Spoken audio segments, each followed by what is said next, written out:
If you've seen my The Batman short, you know how I feel about the Penguin.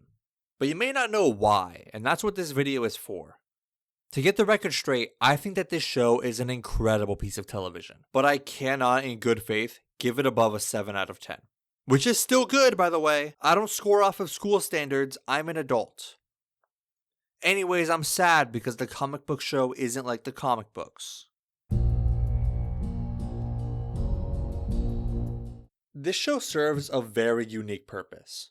It's supposed to fill the gaps between the Batman and the Batman 2, showing us the process of the Penguin becoming more closely aligned with his comic book counterpart. In relation to the Matt Reeves Elseworld, this show is world building. In my opinion, world building is 1/3 the world and 2/3 the building. This show is fantastic in the second part. The characterization for the most part is incredible. I love Sofia Gigante's character, and their take on the Hangman is very unique. I think Oz's mom is a great character also. I love the way that they made Oz's relationship with her so vague throughout the show, with us never truly knowing his intentions behind keeping her alive. Victor is a really fun character who was made specifically for this show, and I like that the ending turns the entire purpose of his character around and completely changes it in the best way. On rewatch, it's awesome to see how they can have this character fit total opposite ends of the spectrum in terms of utility and still hit every single mark perfectly. Speaking of Oz, I've mentioned a couple times how good his relationship with other characters is. However, I do think there's a difference between his characterization with other characters and his characterization himself. I think the writers of this show missed a crucial moment that would have really solidified his characterization, in that this version of Oz would take the title of the Penguin and use it similarly to the Batman. The Batman is a name that strikes fear into the heart of criminals, and the Penguin could do the same.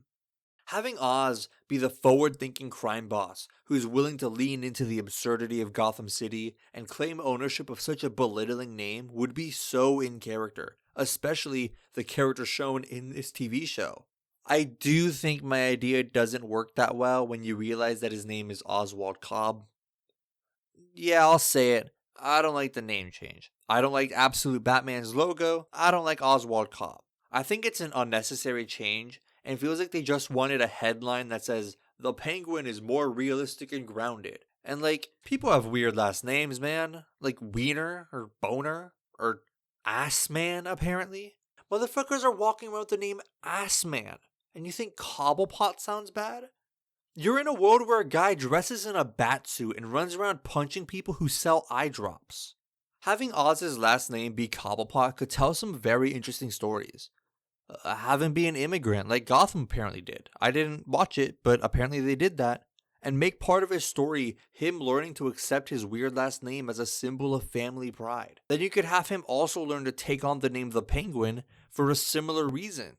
And then have it be a Wilson Fisk Kingpin thing, with Wilson Fisk being the businessman face of Fisk Enterprises. And the Kingpin is a crime boss who's separate from him. I also think that the Penguin accepting this name in acceptance of the absurdity of Gotham works super well and could work to better the relationship between him and Batman. However, for that to happen, Batman has to actually exist, and also the show has to take place in Gotham. As I mentioned earlier, this world building show does a great job of building up the world, but I don't think it's building the right world. I don't think the city that this show takes place in feels like Gotham. You can say it feels lived in and dirty, but like, so does Fort Lauderdale. Gotham is more than just a dirty city. I genuinely think that Christopher Nolan got the closest to a realistic Gotham in Batman Begins. And although he gave up for the rest of the trilogy, having a bullet train that passes through Wayne Tower in the center of the city feels like Gotham, especially in how it's related to the city slums. A whole part of the city that is constantly tortured and made to feel small, with the train that was built to help people in need passing right over them. That's cool. Gotham having a fucking favela makes a lot of sense to me. This Gotham, though, is just a city. It's a better version of Gotham than like The Dark Knight Returns, but it's ultimately just a normal metropolitan area. However, you can still make it work, because the city itself is only a small portion of Gotham. I would argue Gotham is broken into 3 parts. The city, which includes culture, law enforcement, government, general civilian life. The villains, being both street criminals and the supervillains. And Batman, who I would say makes up about 50% of Gotham's characterization. Without Batman, Gotham is just a dirty city with a lot of industry.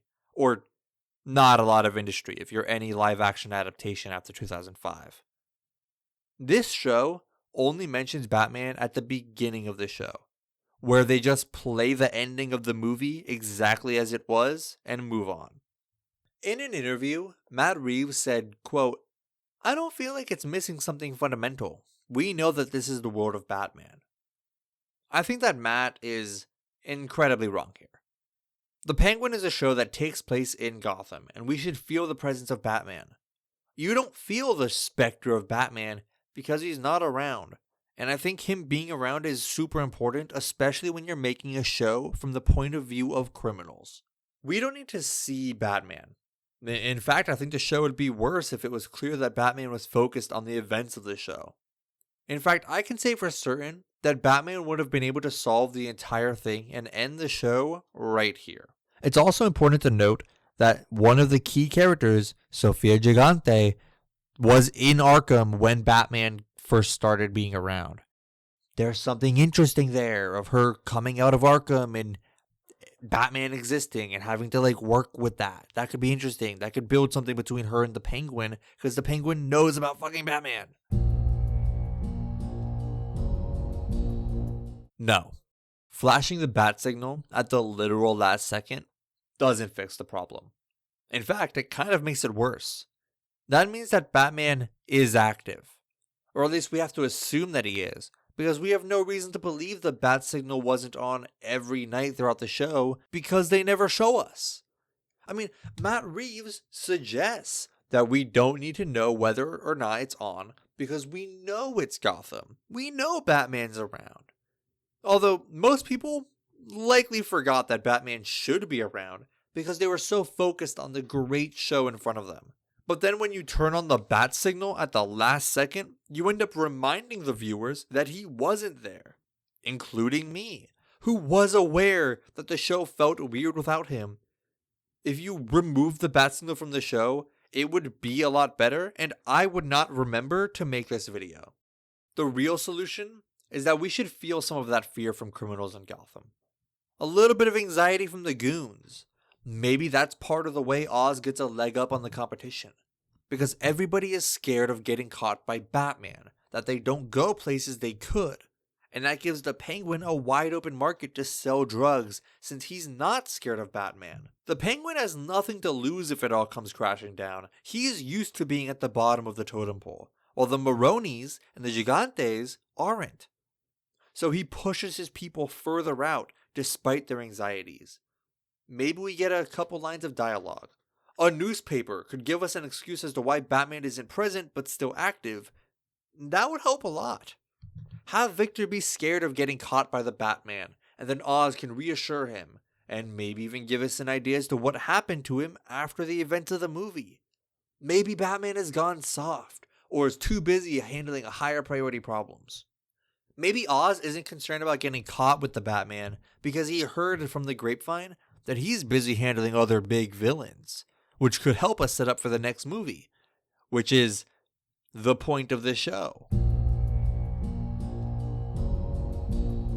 Look, I think that the idea of us as the viewers not needing to be reminded of Batman's existence because we already know he's there falls apart when you actually think about it. This show is supposed to build the world and set up the new status quo after the events of the first movie. Sure, we know Batman exists, but shouldn't he be more active now? Crime's gone up massively since the flood. This show had a chance to fully make sense of everything and set up how Gotham is adjusting to the flood before the next movie, so they don't need to spend time on it. But it kind of feels a little bit like they forgot. Aside from Victor and his neighborhood, it doesn't look like there was a problem with the flood. I just feel like the show is missing something, and that thing is Batman. You don't need to show him or even have him involved. However, him being completely absent from the events of this movie does bring it down a lot. In fact, it kind of makes the ending of the Batman a little bit worse, because it shows that Batman's doing a worse job than he was before. It makes Batman less capable. It makes him less cool as a character, because even after an entire fucking neighborhood blew up, he still didn't do jack shit. I get that you want it to be more grounded. You don't want the comic book absurdity in your realistic crime drama. But the problem is that you made a show about the Penguin as a follow-up to one of the greatest comic book movies of all time. You can't make this story in this world and then push this world aside. At that point, just change the flood for a tornado and change the characters' names. Then you could pitch this as something different, and I would give it the 9 out of 10 it deserves. But for now, it's a 7 out of 10.